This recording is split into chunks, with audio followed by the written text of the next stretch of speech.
Coconut cookies ரொம்ப ஈஸியா simple இன்கிரீடியன்ஸ்ல ஹோம்லியா எப்படி செய்யறதுன்னு பார்ப்போம். 1/4 கப் அன்சால்டட் பட்டர், அதை ஒரு பவுல்ல போட்டு நல்லா பீட் பண்ணிக்குவோம். பக்கம் ஒரு டேபிள் ஸ்பூன் குறைவாகவே சுகர் எடுத்து அது மிக்சியில் பவுடர் பண்ணியிருக்கேன். அதை பட்டரோட போட்டு நல்லா பீட் பண்ணுவோம். பவுலில் 1/2 கப் கோதுமை மாவு, 1/4 டீஸ்பூன்ல பாதி பேக்கிங் பவுடர், கொஞ்சம் அதே அளவு டேபிள் சால்ட் போட்டுட்டு ட்ரை ரோஸ்டட் கோகனட் நைஸா துருவிட்டு லோ ஃப்ளேம்ல ட்ரை ரோஸ்ட் பண்ண கோகனட் 1/3 கப் இதை போட்டு இதையெல்லாம் நல்லா மிக்ஸ் பண்ணிடுங்க.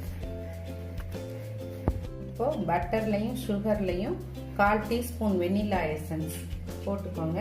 அதுக்கப்புறம் நம்ம சளிச்சு எல்லாம் ஒன்றா பெசரி வச்சிருக்கிற கோதுமை மாவு கலவை அதை போட்டு இதை நல்லா மிக்ஸ். இனிமேல் நீங்கள் கையிலேயே நம்ம பிசைஞ்சுக்குவோம்.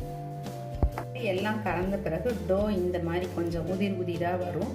இதை நம்ம பிஸ்கட்டாக பண்ணுறதுக்கு இதோட 1 or 2 டீஸ்பூன்ஸ் 1 டேபிள் ஸ்பூன் அளவு மில்க் ஆட் பண்ணி டோவா நல்லா பிசைஞ்சிடும்.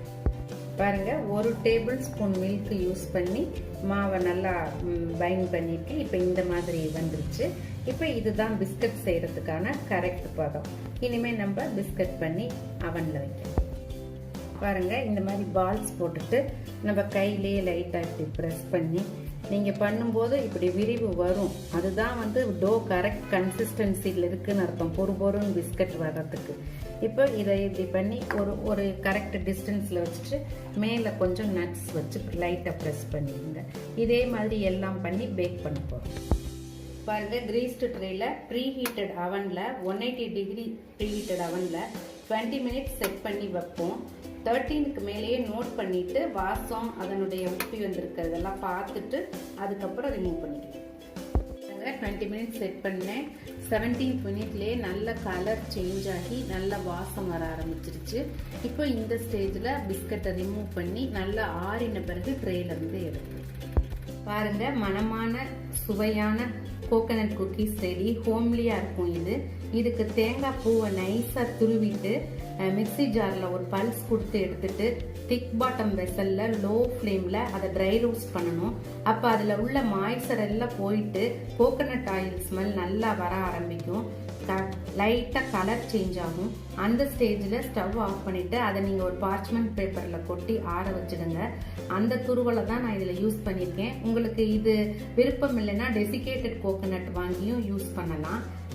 அதுவும் நல்லா இருக்கும். அல்லது இதே டெசிகேட்டட் கோகனட்டை அவன்லையும் நம்மளாவே வீட்டில் ப்ரிப்பேர் பண்ணலாம். உங்க ஆப்ஷன். செய்து சாப்பிட்டு பாருங்க. இதுல நான் 1/2 கப் மெஷர்மெண்ட்டுக்கு உள்ளது சொல்றேன். நீங்க இதை எல்லாமே இன்க்ரீஸ் பண்ணும்போது டபுள் த குவான்டிட்டி எல்லாமே இன்க்ரீஸ் பண்ணிக்கலாம். பேக்கிங் பவுடர் மட்டும் அதிகபட்சம் 1/4 டீஸ்பூன்ல இருந்து 1/2 டீஸ்பூன் வரைக்கும் இருந்தா போதும். செய்து சாப்பிட்டு பாருங்க. பிடிச்சா லைக் பண்ணுங்க, மறக்காம சப்ஸ்கிரைப் பண்ணி உங்க கமெண்ட்ஸ் கொடுங்க. நன்றி, வணக்கம்.